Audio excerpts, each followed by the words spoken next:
Hi, this is Paul from the Marriage Foundation Show. My co-host David Kruse is standing by. Hello, David. Hi, Paul. And today's topic is an interesting one, I think. David, you tell me what you think. And the question is it normal to have doubts in a relationship? David? I don't know. And so I'm going to be interested to hear what you have to say here, Paul, because I don't have any doubts. I mean, at the moment I have zero doubts in my relationship. But I'm not going to be naive enough to say that people don't have doubts in their relationships, or that it's abnormal to have doubts in your relationship. Probably is. I'm just going to be real interested to see where this goes with you today. So let's go. Let's see what happens. All right. So when I saw this question, I may have seen it a little differently than most people, because the person who wrote in, it doesn't matter whether it was a man or a woman.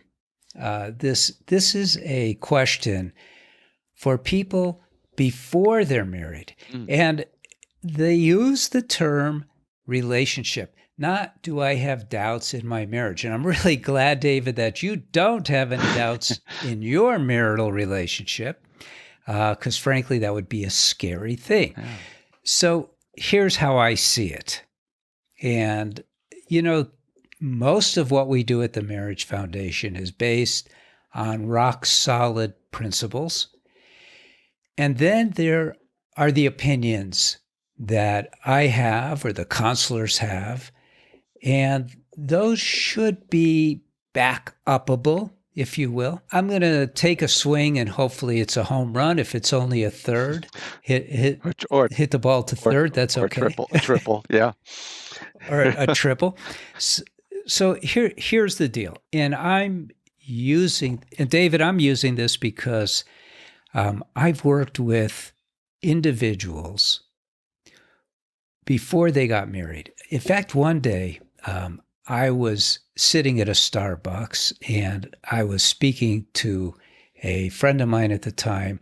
I used to lovingly call him Joe the Baptist, because he ran the Baptist Church, Southern Baptist Church, and he's since retired. And he and I would just have great discussions. And a young lady was listening in, and she said, "Excuse me, can you tell me what you guys do? This is fascinating." And we shared what our occupations were. And she said, "Well, it's funny you should be here, because I've been with my boyfriend for 7 years, kind of got set up by her parents, and she wasn't sure. So I gave her some suggestions." Now, being sure meant doubts, right? And I thought, this is very healthy. Yeah. I gave it a lot of thought. How old was she, Paul? I'm going to guess she was in her early 20s, maybe mid-20s. She had been with her boyfriend for 7 years. So 25, 27, 28, somewhere in that range. Okay. Somewhere in that neighborhood. And I wouldn't swear that it was 7 years, but it was a long period of time. It wasn't like a year or two. And she admired him, but there was something that she just wasn't sure of. So we started a sister organization called PreMarital Academy, where we help people find their soulmates and help people who are about to get married with some good advice and good suggestions. And so this came up, and it really fell into that realm. And my thing is this: until the day you're married, you are vetting the person that you intend to marry. And it goes through stages. First, you're dating based on some attraction, whether it's physical or some intellectual attraction, or someone sets you up and then you're wondering, well, should I go out with them again? And you decide to. There's some hope and promise. And remember, when we're not married, we're always looking to be married. So there's this vetting process. We want to know if this is the right person. The trouble is most people don't. They don't vet. They don't really scrutinize the person. They're just asking themselves, do I get along? Is there physical attraction? Are they easy on my eyes? And really kind of random questions. I mean, isn't it say, more like I get the feeling that most people, especially in their 20s, when they're dating, is everything still on a high? Is everything staying on a high? And if it stays on a high yep, and we can do that for a long enough period of time, we should be getting married. I mean, I don't right, even think people even think about the word vetting. That's right. They don't. And so I'll tell you what I tell people to do. And you tell me if this makes sense. I tell people, even if you're in a relationship, in your mind, kind of put it on hold and start creating a list.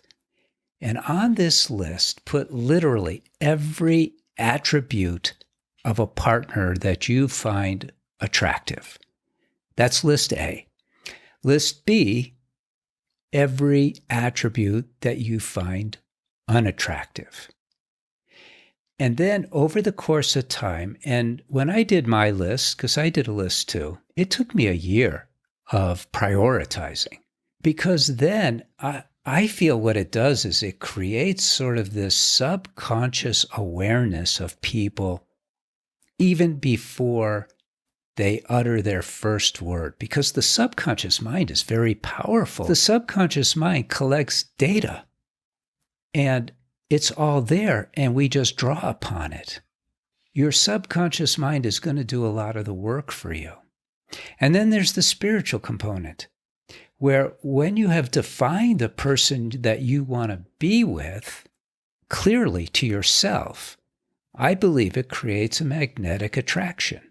Are you saying that if you put a list together, the right list together for what you're looking for, that'll alleviate the doubts that you have? Well, This, in a way, let's go through the stages. So you put together the list, and unfortunately, we live in a world where devious people exist, like probably more devious than not devious. And if you don't have good information about this person, you better have doubts. And if you met somebody and they're from out of town or something, I even advise people hire a private detective and really find out about this person, because, and now we're going to hit on the doubts. Once you have given your vows, you should not allow any doubts to exist in your mind. so And we control our own mind. We have free will. So whether a doubt comes up or not, you don't allow it any time and energy in your mind, because it will undermine your happiness. And why do we get married again? Happiness and love. yeah. So I kind of what you're saying, Paul, what I'm hearing you saying is that if you don't have the list, you're much more apt to make an emotional decision about this person as opposed to looking at things rationally. And Right. whereas if you have the list and you know what you're looking for, that you can say, I just as emotionally tied to I am to this person that may be destructive for me, I gotta, I gotta look at this thing rationally. Yes. Now, once you're married, Right. you now look, Okay. it can happen that even after you're married, something happens that just catches you right off guard. And again, you got to be very practical. This is your life. So Well, but if you gave your yeah. vows, but the person totally deceived you, you discovered they're, for instance, a pedophile or bisexual, which means they're likely, if you find this out now, that means they're probably cheating on you. So they have just demolished the foundation of trust that would go into a marriage. And so to me, you have the right to bail. You have the right to get out. Rather than entertain the doubts, do a nice evaluation and decide, is this true? Is it something I want, or should I get out of the relationship? Now, if you have kids, forget all of that. But you have kids, yeah. you stay. Yeah. But that, I don't.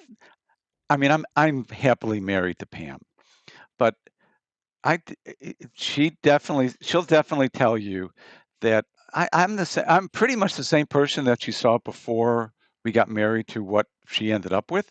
But she'll tell you that there are things about me that she learned after we were married that she didn't know about me before we got married. And I would tell you the same thing about her.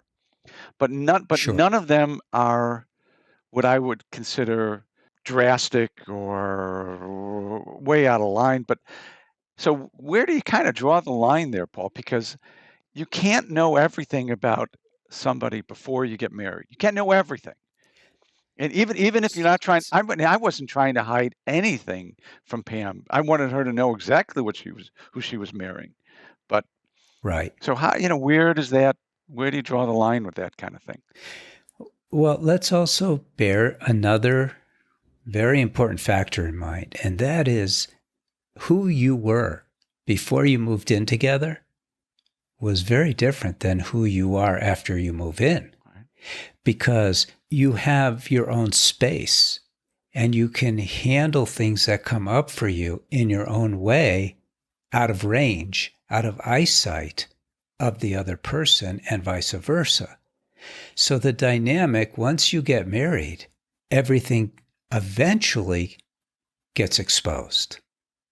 And it gets exposed typically because of human nature and because people haven't learned how to be married, and that's important. But if you haven't learned how to be married, you don't know what to expect. And so these, what you consider changes, but aren't really changes, they're just modifications based on interactions. Well, it could be. They could cause doubts. I mean, Paul, it could be a modification based upon actions. It also, I remember, it also could be that you grow, you change a little bit. You modify. I think we all kind of change after a certain period of time. I mean, I remember I went through a training exercise with a company that I worked with, and they said you really have to discount anything somebody did and was like 5 years prior, because in the 5-year period they could change. They could become a better person. You can't go by everything they did, something prior to 5 years before we're talking to them. So That's right. I've known throughout my life that I would say every 5-year period, for the most part, I've grown in some respect. I've changed. I've learned. And so you got your list going, and you want to be rational about the person and not have doubts about them. But you're also with somebody that's evolving. Well, let's also take a look at what causes somebody to even ask that question. Okay. That question comes up because maybe their partner lied to them about something. Right. Or maybe they lied to somebody else in front of them. And they're thinking, wow, I didn't know they're capable of lying. Or maybe the woman, the wife, sees her husband look at a woman, just casually glancing at her. And she becomes concerned, jealous, confused, whatever term you want to be there. But these stimulations of this doubt need to be filtered in the right context. It's incumbent upon us, and I push this all the time, as you know. I think one of the greatest screw-ups in our society is that we don't teach ourselves, our kids, each other, that we're supposed to be in charge of how our mind works. We don't learn about how the mind works. We don't learn who we are. People say things that are technically incorrect, like, I'm jealous. Well, you cannot be jealous unless you are the mind, and you're not. And if you understand you are not the mind, then your first inclination would be, if you have this understanding, would be to challenge your mind as to why it's jealous, rather than taking on, I'm jealous. You know, there's one of these programs out there. It's AA. I'm going to get hell for this, I know. But because the people who have been helped by AA think that it's AA that has helped them. And in reality, it's the community and the peer pressure and the peer support that has helped them.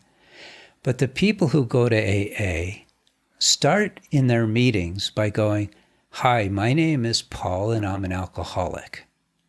Well, that's an inaccurate statement, even if somebody is an alcoholic, because it's taking it on. And you, as an individual, you're a soul.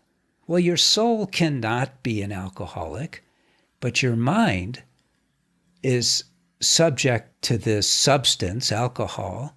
It's developed a dependency, and the mind is an alcoholic, but I am a soul. So it'd be like somebody saying, I'm so-and-so, and I'm a jealous person. And Yes. at that point, you're now putting that into yourself that you are a jealous person, and that is who you are. But you're saying, Yeah, you've dropped it. you're saying you're not that person. And by No, saying that out loud, you're doing yourself a disservice, right? that's right. You know, we don't understand the mind, so we don't understand how the subconscious works. So most people vaguely know that their sense of hearing is like one of the most impressive senses that we have. When we hear something, I'll tell you who does know are the tech companies, radio, television, they all know that. When you hear something, the mind almost automatically accepts it, true or not. And then it has to filter. So when we say to ourselves, because if we say it out loud, we're hearing it, I'm an alcoholic, then the mind is thinking, yeah, man, I'm an alcoholic. What a bummer. And then you have to crawl out of that hole. So if we were learning these things as children, that we need to manage our minds, we need to understand how the mind works, how our filters work, which are all under our control because we have free will, we'll be way better off. So this whole thing about being with somebody else and having doubts, you got to determine, are they legitimate? Are these doubts legitimate? Or am I coming from a place of innate fear? Or unfounded fear. Is it right? Or unfounded fear? But it's innate because the physical body is comprised of 1 trillion cells that are all striving to survive. And so fear is its protection. So is it normal, Paul? Is it normal, Paul, for people to have this going on in their mind and their head? Is this a normal thing for most people to have that kind of thing where you have unfounded thoughts coming into your head that give you doubts about things or doubts about your relationship? Well, that's a multiple part question. Normal would mean that, most people have doubts. And I would say, well, most people have. that I'm there's saying most people have these things coming into their head. Yes. Thoughts are things and are floating around on the outside of us, and our mind catches them in our net of awareness, which triggers something in the subconscious, and up comes this thought. It's random. Right.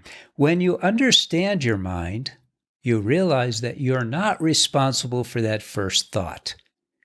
One should think of that first thought, whatever it is, as, where the heck did that come from? You are responsible for the second thought. If you want to go down that track of thoughts, or I guess they call it the train of thoughts, right, it's up to you. It's up to you whether you deem that thought worthy of your attention and more thoughts or not. But these random thoughts are common for all of us. All of us have these weird thoughts of suspicion, of doubt, of questioning, self-questioning. All of these are normal. Right. And people who don't know how to deal with them become neurotic, frankly. They wrap around them, and then they go to a psychologist who helps them get sucked into it even further, which is a shame. Right. I know that you go to a Western psychologist and they're going to actually drill those doubts into your head even more because they get you to talk about them even more. And the more you Yes, talk about them, the more you go, I probably have a legitimate reason for thinking that. You actually Yep. become more the thought. The interesting thing, I'm going to stop you here for a second, Paul, because I know, there's a lot to this and how you can control your mind and control your thoughts. And I mean, we can't do it in this time period, but the Marriage Foundation does do that kind of thing. That's the program that you go through in the Marriage Foundation is what provides that track to run on and how to better control your mind and your doubts. And you may want to say a few things about the Marriage Foundation at this point. A word about our sponsor? Yeah. Yes. So I founded the Marriage Foundation, and as you know, David, my intention was to get the word out. I'm one of those crazy people who donates more than he makes to various causes and likes to do things. I could attest to way that. back. I could attest to that in a big way. Yes. Way back in the 70s, I started the Hartford Food Co-op, and it's like I've always been an idealist, and I used to be a divorce mediator and realized that way too many people were getting a divorce, and there's something wrong with the Western psychological approach. So I dug deep, and you never did it. I knew you when you were doing divorce mediation. And if I remember right, Paul, you didn't charge people for it. You let them pay you what they thought they wanted to, and if they didn't pay you, they didn't pay you. Well, that came later, but for the divorce mediation, actually, I did pretty well. It was good business. It was when I started helping couples, and I had a base rate. It was $300 a session, but if they couldn't afford it, it was no problem. And I was well taken advantage by local social workers in San Diego County who would send me people who were just unable to afford going to any kind of marriage help program. But we came up with these, I think they're far superior ideas about marriage. I mean, it's based on the idea that you should be every day happier than the day before, and you should be experiencing unconditional love, which is a term that's tossed around. People don't understand it, but it's a very spiritual thing. It's that love that you feel once in a while, but the mind can't take it. So you're happy you felt it, but then you move on real quick. And it's ironic because that's why you get married, and you should have that constantly. And when you know what you're doing, you will. So I have written a couple of books, but what's really exciting, we have two programs, one for men and one for women, which really is very complete. It's a 12-week course, and the classes are primarily in videos where I explain things thoroughly. Right. And it begins with controlling your mind.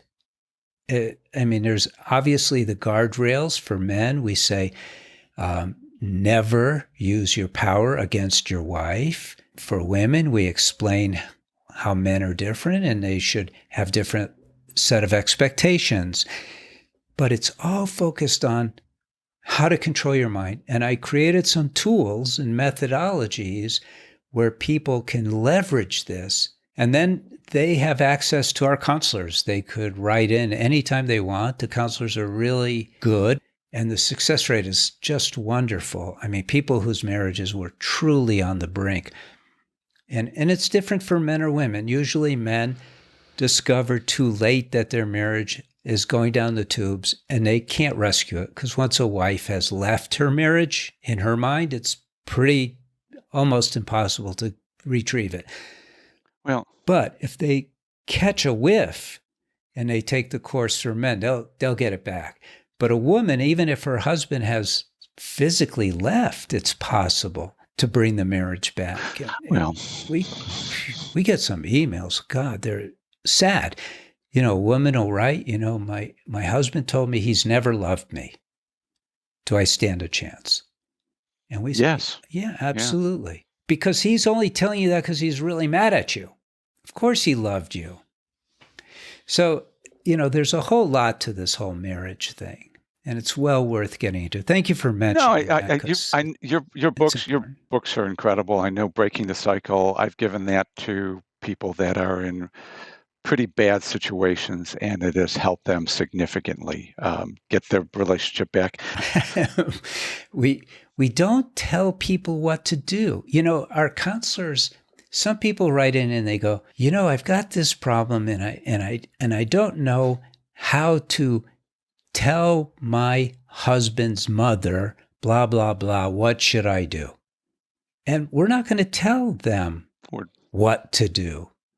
Because if their marriage was working, they wouldn't need to ask anybody because they would be so in touch with their spouse that they would be able to understand what their spouse really needs. Outer situations never, ever destroy a marriage. I say never, ever. If you discover your wife or husband's a pedophile, that's different. But otherwise, it's just you're not connecting at the level that you're supposed to be connecting at, or all of these issues would disappear. Okay. They wouldn't exist. I'm going to go back to doubts in a relationship, Paul, because I want to ask a question that actually came into the foundation. So I'm going to ask it. This question was, what do I do? And I'm going to paraphrase it because the question was, my spouse always doubts me. But the question I would have would be, you've been talking about what do you do for yourself if you have doubts, and you've talked about controlling your mind as being one of the key steps, if not the key step. But what do you do? Mm-hmm. What do you do if the person you're in a relationship with shows, let's say, unfounded doubts? Yeah, they don't trust you, right? There's a lot of unfounded doubts about you or about the relationship, and so what do you do with that? Okay, so it does happen. I'm not going to say it doesn't happen where men are doubting their wives. It happens from time to time. And in those cases, because gender makes a lot of difference. So in those situations, usually the man is controlling and it's his way of manipulating his wife.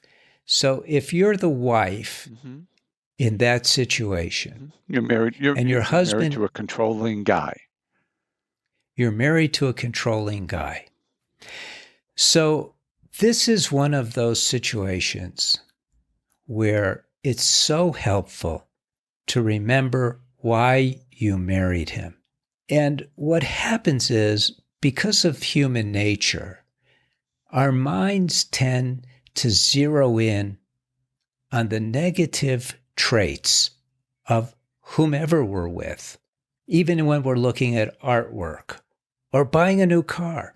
The first place our mind goes to are the flaws. What don't I like about this? And the same thing's happening with, in this case, your husband. You're noticing that, and I'm not saying what he's doing is cool, but it's getting overblown in your mind, which is sending a message to him that he has something to worry about.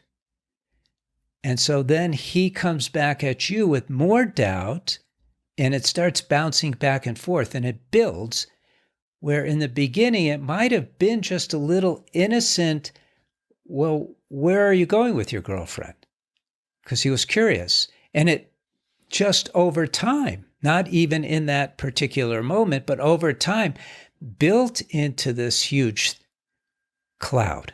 I say cloud because it has no real substance. So the thing to do when you're the wife in this situation is to focus back on the love.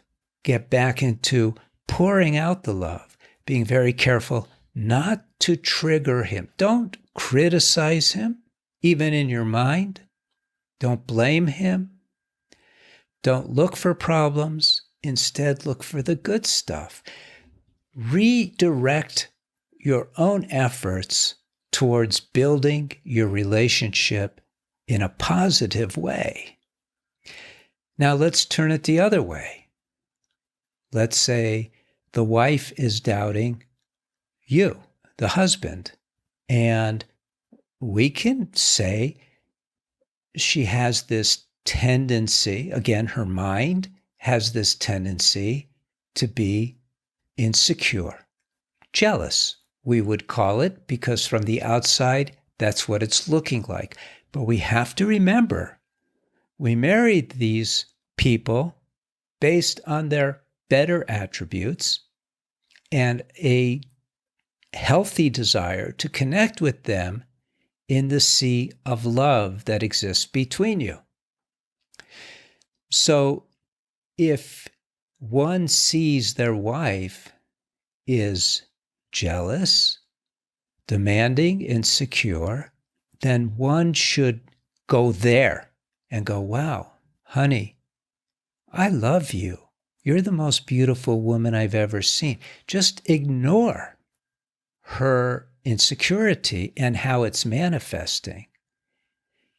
And it does two things. One, it distracts from this thing in her head, and it puts energy of love back into the marriage.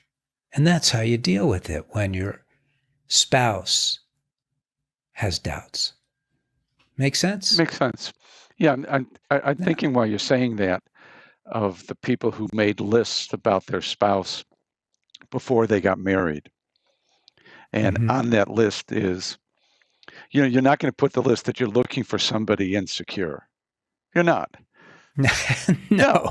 But on the other hand, I kind of think I could be, again, this is just me thinking out loud, Paul, but I kind of think there's a lot of men who like the woman to be a little insecure while they're dating them. It just gets them to feel like this person is just going to be more, they're not going to be apt to leave me. They're going to stay with me. This is the person I'm so attracted to.